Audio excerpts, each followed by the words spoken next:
The smell of smoke reached me before the sight did, acrid and bitter, curling through the morning air like a warning. I rushed to my front yard, heart pounding, only to see the nightmare unfold before my eyes. My American flag, the one I carried through war zones and folded with trembling hands after brothers fell beside me, was blazing in a metal trash can by the curb. And standing over it like some self-crowned queen of the block was Karen, the HOA president, her arms crossed, her smug smile cutting through me deeper than any battlefield wound. Neighborhood standards, she spat when she caught my stare. This rag doesn't fit the image we're building here. A rag. She called it a rag.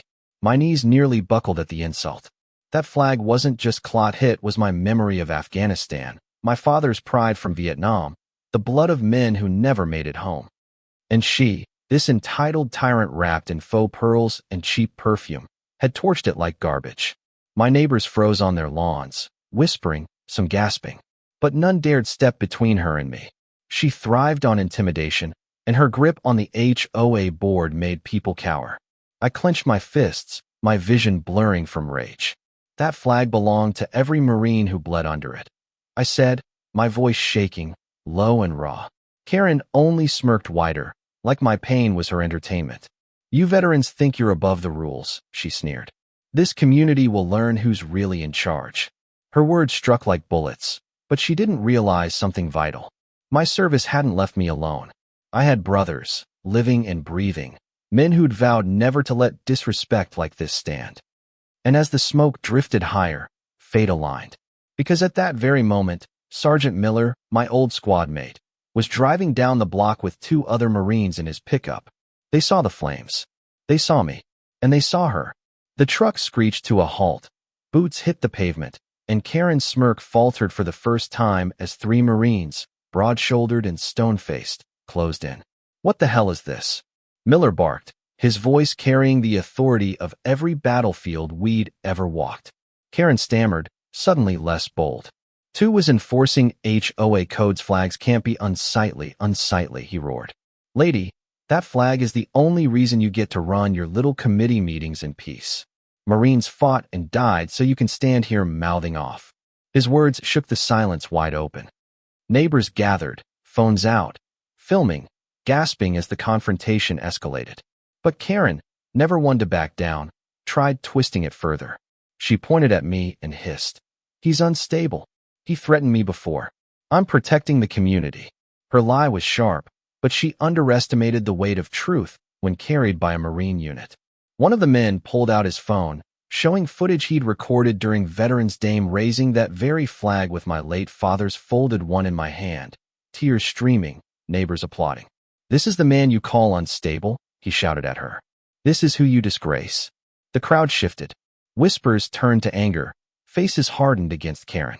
For the first time, her control cracked. And then, an unexpected twist shook the scene even further. From the back of the crowd stepped Mr. Alvarez, the quiet old man everyone thought kept to himself. Few knew he was a retired judge, and even fewer realized he'd kept meticulous notes of every HOA violation Karen had committed. He raised his cane and his voice. I've kept quiet long enough. Burning that flag isn't just hateful, it's a federal crime. You've crossed into desecration, and I'll see you in court for it. The Marines turned to him, saluted. The neighbors erupted in cheers. Karen's face drained of color, her bluster melting into panic. But she still tried to claw back control, shrieking, "This is harassment. You can't touch me." Just then, the distant wail of sirens cut through the tension. Someone had already called the sheriff. And when the patrol car rolled up, it was Deputy Ramirez, a veteran himself, who stepped out. He didn't need to ask what happened. The smoke, the burned scraps of red, white, and blue, the video footage playing on neighbors' phones told the whole story. He cuffed Karen right there, her protest shrill, pathetic, and drowned out by chants of justice. And as she was shoved into the cruiser, Miller placed a hand on my shoulder. "You're not alone, brother. Not now, not ever." I looked around at the sea of faces, once silent, now united. For years, Karen had ruled by fear. But in one blazing moment of her arrogance, she revealed her true self, and the community chose to stand with honor instead of tyranny. The sheriff's cruiser rolled away, its red and blue lights cutting through the quiet cul-de-sac. Neighbors stood frozen, murmuring like a congregation that had just witnessed a miracle. Karen's screeches still echoed faintly in the distance, but they no longer had power. For years, she had been the self-appointed queen of this community, weaponizing bylaws and bullying tactics. But in that instant, she was nothing more than a disgraced woman in handcuffs. I stood in the center of it all, numb, the ashes of my flag scattered at my feet. The Marines gathered around me. Sergeant Miller bent down, scooping a charred scrap from the gutter. He brushed off the ash and handed it to me with reverence. "Brother," he said quietly, "this isn't the end of your flag. It's the beginning of something bigger." His words sank into my chest like an oath renewed. Mr. Alvarez stepped forward, his cane thumping with purpose against the pavement. "Son," he said, addressing me with the kind of paternal gravity only a seasoned judge could carry. "I've watched Karen break the law too many times to count. I held my tongue, but tonight, she burned her own throne. You have my word I will testify against her, and she will face the full weight of justice." His voice rose with indignation, and the neighbors nodded, some even clapping. One neighbor, a timid mother named Jessica who had always looked down when Karen passed, spoke up for the first time. "She fined me $500 for hanging Halloween lights," she said, her voice shaking but firm. "I paid it because I was scared. Not anymore. I'll speak out too." Her words cracked something wide open. One by one, others began to chime in. A man shouted that Karen had trespassed to measure his fence. Another said she demanded access to his backyard to inspect a swing set.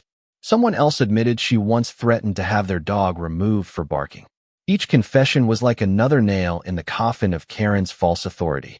The Marines stood tall among us, their silent presence enough to give courage to voices that had been muzzled too long.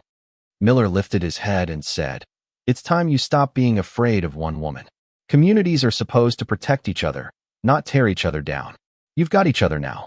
Don't let anyone like her rule again." That night, the neighborhood transformed. People who had never spoken beyond polite nods now stood shoulder to shoulder, their anger turning into solidarity. Someone brought out candles and planted them in the lawn where my flag once stood.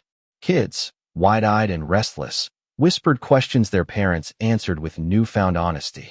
It felt like a vigil, not just for my flag, but for every voice Karen had tried to silence. The next morning, the story had already spread. Videos from neighbors' phones had gone viral overnight. The headline on the local news blazed, "HOA president arrested after burning veterans' flag." Within hours, national outlets picked it up. Comment sections flooded with outrage and solidarity. Thousands of people calling for accountability and pledging support to veterans everywhere. My phone buzzed nonstop with messages from strangers, other veterans, Gold Star families, even people who admitted they'd once been indifferent to the flag but now felt its meaning in their bones. Karen tried to spin it, of course. From the holding cell, she called the board members she hadn't alienated yet, begging them to defend her actions as a misunderstanding. But the sheriff's office had already confirmed the charge, desecration of the flag, a federal offense, compounded by criminal mischief. Her empire crumbled overnight. At the first emergency HOA meeting without her, the atmosphere was electric. Neighbors who had once cowered under Karen's shadow filled the room, buzzing with determination. Mr. Alvarez presided unofficially, his stern presence keeping order. Jessica stood up, holding her toddler on her hip, and declared, "I move that we disband this HOA entirely. We don't need rulers, we need neighbors."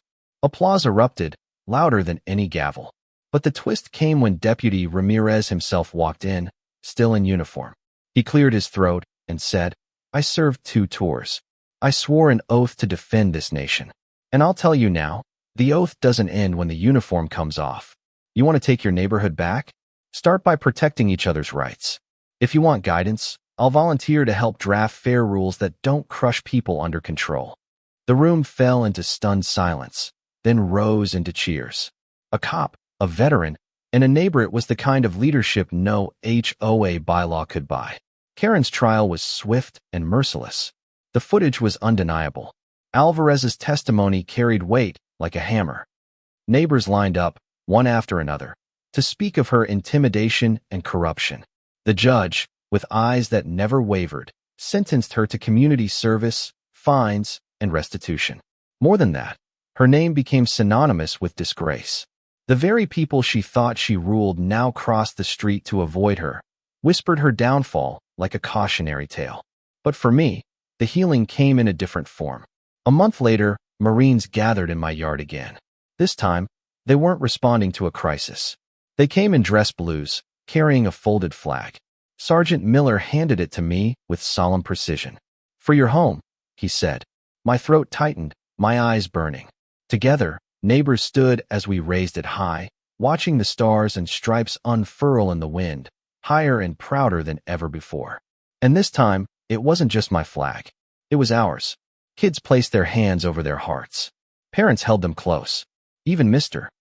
Alvarez, cane planted firm, saluted with the sharpness of a man who knew the cost of freedom. The vigil turned into a celebration, laughter mingling with tears. The flag that Karen tried to erase had become the symbol that bound us tighter than any HOA rule ever could. Looking back, I realized Karen had given us an unintentional gift. By burning that flag, she burned the illusion of her power. By trying to humiliate one man, she united an entire community. She thought she could erase my past, but instead she ignited a future none of us could have imagined. And so I leave you with this. Was justice served that day? Did Karen's punishment fit her crime, or did the true victory lie in the way neighbors chose to stand together? Right or wrong, I know one thing for sure: the flag she tried to destroy will fly higher than her name ever will.